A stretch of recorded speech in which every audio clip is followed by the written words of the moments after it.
Hey there, how are you? I am Dr. Dave, and this is Microdose U. And today, I'm going to be teaching you all of the basics of microdosing. I promise you. But before I do, I want you to understand why we have not yet spoken about how to microdose this year, 2026. And the reason is because microdosing works best when you start from the right place internally, when you're actually educated and prepared properly. Because maybe you've tried everything else. I don't know, talk therapy, pharmaceuticals, meditation. You know, there's so many things out there that you can try to improve the way you feel every single day. So for you, it's possible this is your final shot. You've tried everything and nothing's worked, and you're here because you want something to work. And you're counting on this. So this year, I am going to do everything in my power to make this work for you. We're building something that actually changes your life. Remember, this year, every episode is numbered. This is episode 5. If you have not listened to or watched episodes 1 through 4, I strongly recommend that you go back and listen to or watch those in order, because it's sequential. Everything we're doing is sequential, and one episode builds on the next. Again, I am changing your life this year. Okay, so over the last few episodes, you've told yourself the truth. You've noticed what you're trying to control, and you've started learning how to hold awareness instead of forcing outcomes. That work really matters, because microdosing doesn't just replace it, it amplifies it. So today, we're going to talk about how to start microdosing the right way, the way that actually works. I want to say something clearly up front. When microdosing is done properly, with patience and intention, it can be profoundly life-changing. I know that because it changed my life.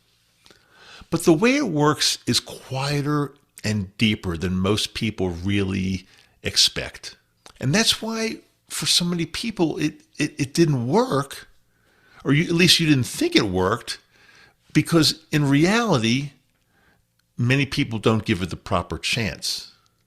They never give it a fair shot. So the first thing you need to understand with microdosing is microdosing has nothing to do with feeling high, feeling stoned, tripping, anything like that.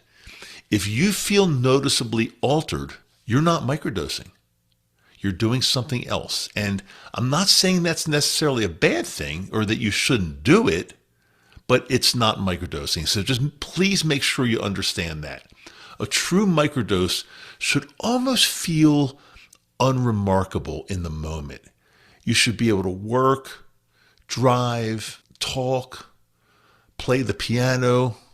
Well, that is if you could play the piano previously. It's not that magical. It's not going to just make you play the piano if you've never done it. You should be able to go about your day totally normally. The changes show up in how you respond and not how you feel for an hour or two. The second thing that matters is consistency, not intensity. People always want to know the perfect dose, the perfect schedule, the perfect protocol. But what actually matters more is choosing something reasonable and sticking to it long enough to learn from it. It's not a one and done experience. This is a relationship you're building with your own nervous system. And the third thing, and this is huge, microdosing is cumulative. The real changes happen over weeks and months, not hours and days. Because you don't notice all of a sudden like these fireworks exploding all over the place. No, you notice because you pause instead of reacting. You notice it because anxiety and depression don't hijack you the way they used to. You notice it because you make one better decision maybe, and then maybe another. That's how your life changes. And this is really important to say out loud because a lot of people quit microdosing right before it really starts to help. Too many people are looking for a feeling, a mood shift, some obvious signal that happens right then and there. And when they don't get that, they assume that the microdosing is not working.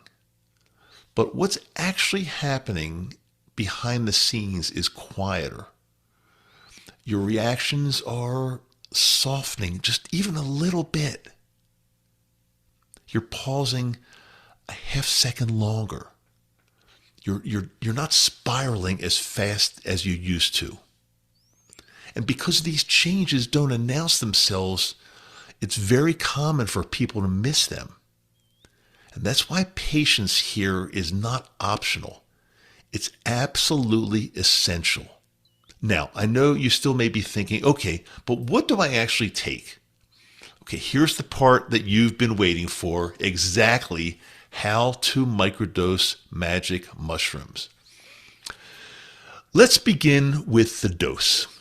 And I want to tell you, it's not absolutely crucial. I'm going to give you a little suggested range. And when I give you this range, also, when I'm talking about microdosing magic mushrooms, I'm always talking about dried, ground up mushrooms. Because if you acquire some mushrooms and you just take a big bite off of a mushroom, first of all, you have no idea how much it weighs. And second of all, the psilocybin is not necessarily evenly distributed throughout the mushroom. So that's why if you take a bite, you might be getting a really concentrated amount of psilocybin, or you might be getting almost none. So when you dry mushrooms, and you don't have to do any of this on your own. I'm going to be talking about this soon, so please don't worry. You don't have to do this. I've never done it on my own. You don't have to. But when you dry the mushroom and grind it, just imagine everything is evenly distributed. So that's the first thing that has to be done. I'm going to recommend starting off between somewhere in the range of 100 milligrams to 200 milligrams of dried magic mushroom as your dose. Now, that's not 100 milligram of psilocybin. Please understand there's a difference.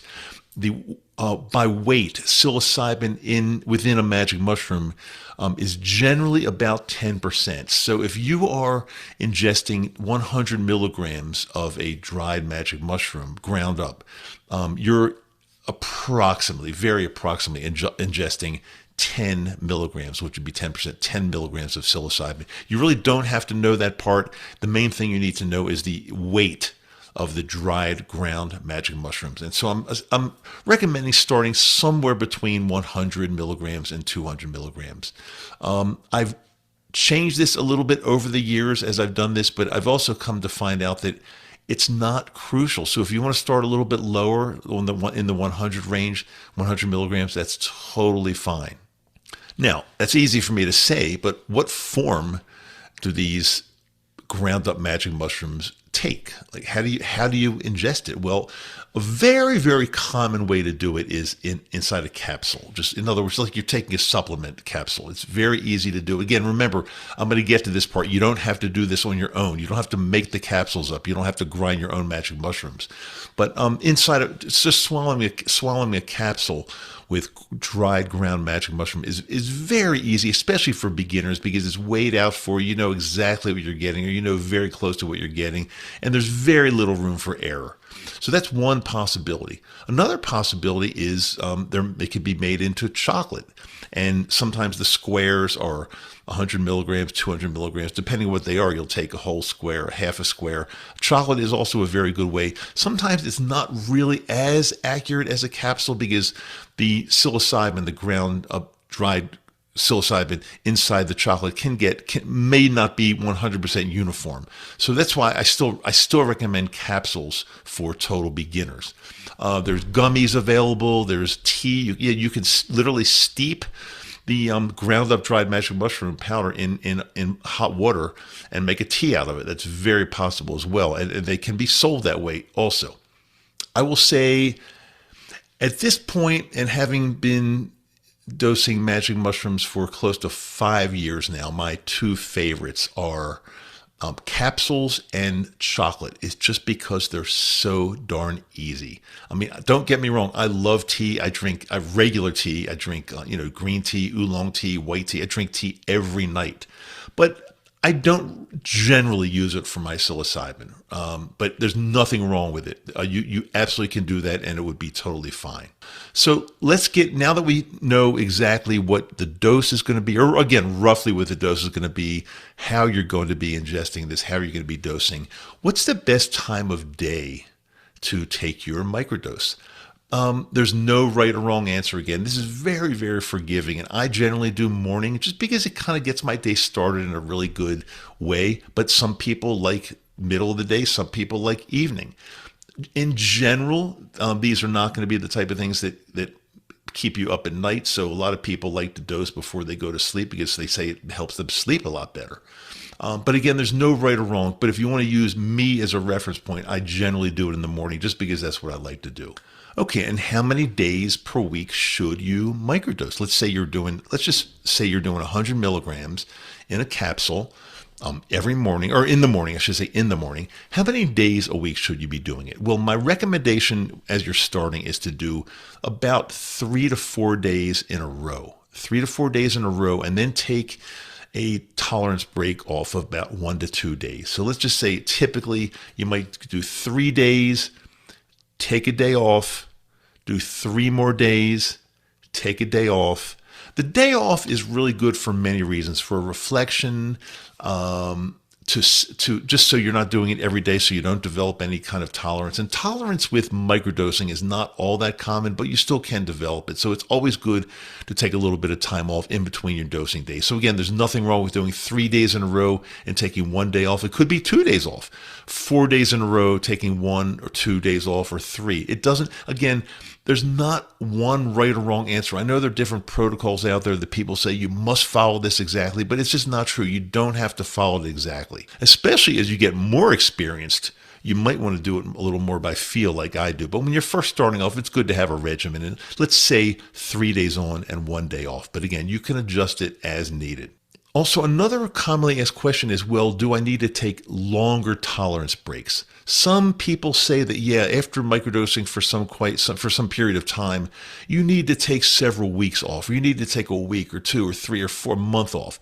I don't think it's crucial. There's nothing wrong with it, but I don't think it's necessary or crucial.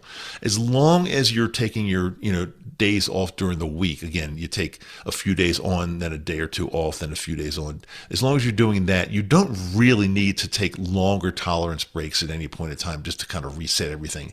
There's nothing wrong with that if you want to do it, but you don't have to do that. Sometimes people ask me if it's okay to take 2 doses in a day. Generally, we don't do that, but there's nothing wrong with it, and especially early on. If I was facing some kind of, let's say I took my dose in the morning and I was facing some type of a social situation or something I really wasn't really looking forward to later in the day or the evening, I would sometimes take a little dose before that as well. So I've done it a lot. It does work, but I'd say it's not typical practice, and you certainly don't have to. Having said that, there are people that successfully microdose a couple times a day, and they say it works really well for them. And that's my point here. There's no true right or wrong. The most important thing is that you start getting into it. Test it out. You can always change. You can always up your dose. If you just feel like you don't feel anything happening whatsoever, you can up your dose a little bit. But again, like I said, it's more about consistency than a quick fix. You're not going to be getting a quick fix with this. So please don't expect that. Consistency is really the key. Okay, so I think I've given you enough information as far as how to actually get started microdosing, how to consume the product, what dose to take, how many days off, how many days on. I don't want to make it more complex than it really is. I mean, some people write books on this whole thing, and it's just not that complex. And the more complex we make it, the more difficult it's going to be for you to get started or for you to continue your microdosing journey. Now, I need to take a pause for a second because I am 100% sure I'm going to be getting asked this question. And the question is, Dr. Dave, where can I get this medicine? What's legit? What's safe? And if you've been with me for a while, you know that I don't talk about this publicly on YouTube, on my audio podcast. And that's not me. I want to make sure you understand this totally. It's not me being evasive in any way. It's 100% intentional, because getting good medicine, getting the right medicine, getting medicine that's high quality, that works, that's a fair price, it really matters a lot.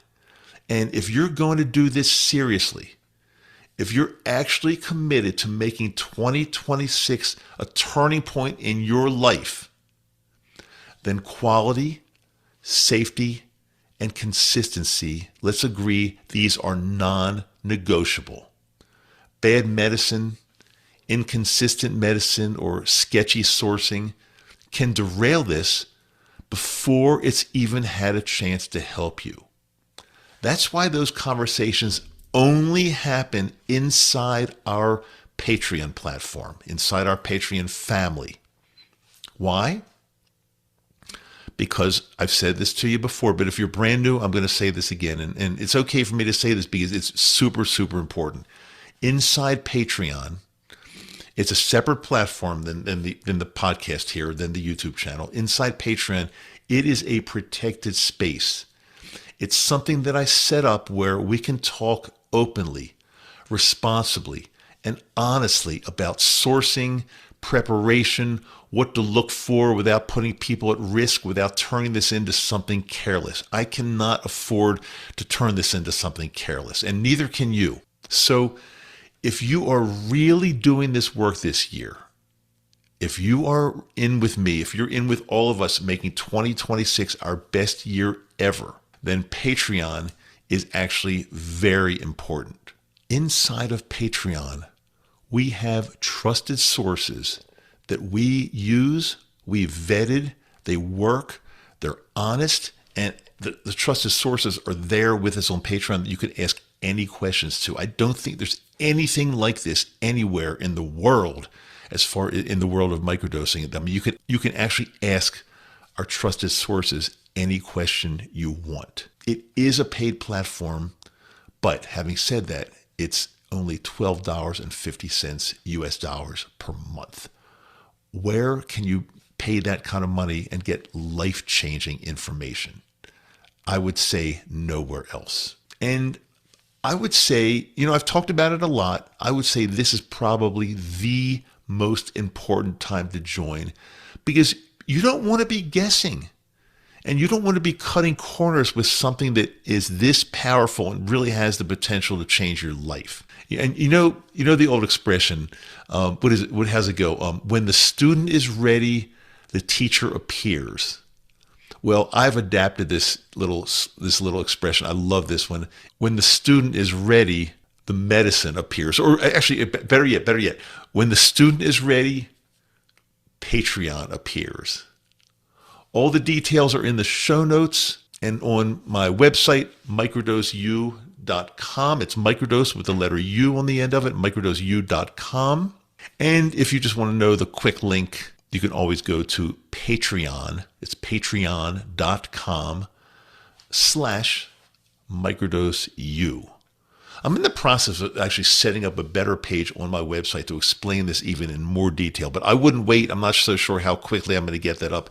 Don't wait. Just go to the links I provided you. And I really recommend getting into Patreon. I promise you, this is a family that will resonate with you, and you'll ask yourself, why wasn't this available several years ago? I promise you. So this brings us back to the exercise from last episode.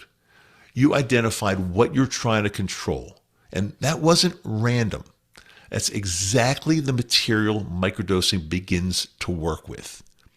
If you're already microdosing, I don't want you changing your dose just yet. Don't tinker. Just notice how that theme shows up across your week. Notice if you're gripping less. Notice if you catch yourself sooner. If you're just starting, choose one day in the next week to begin. That's totally fine. Set the intention not to fix anything, but just to observe. And if you're feeling a little nervous listening to this, like you're afraid of doing it wrong or messing something up, I want to slow this down for just a second.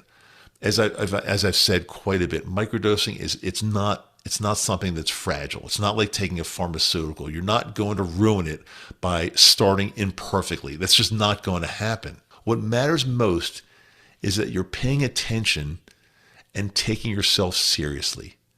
It's not about getting it right on day one. It's about building trust with yourself and this medicine over time. At the end of your day of microdosing, I want you to write one sentence answering this question. What felt even slightly different in how I responded today? Not better, not worse, just different. Because microdosing isn't about becoming someone new. It's about returning to who you were before the anxiety, depression, fear, and the pressure of life took over. This is exactly how we're making 2026 different. Not by chasing results, but by building a practice that compounds quietly and steadily over time. In the next episode, we're going to talk about common beginner mistakes, what to expect in the first few weeks, and what not to panic about when things don't look dramatic. Remember, start slow, stay honest, pay attention.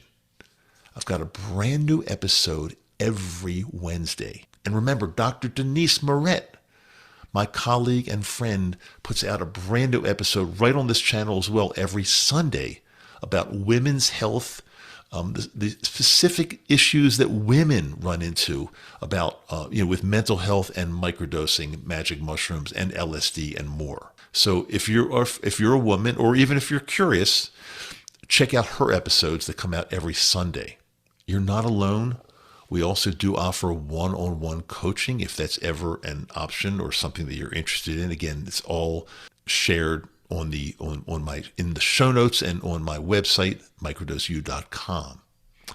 And remember, you're valuable. You matter. Let's make it the best year ever. I am Dr. Dave.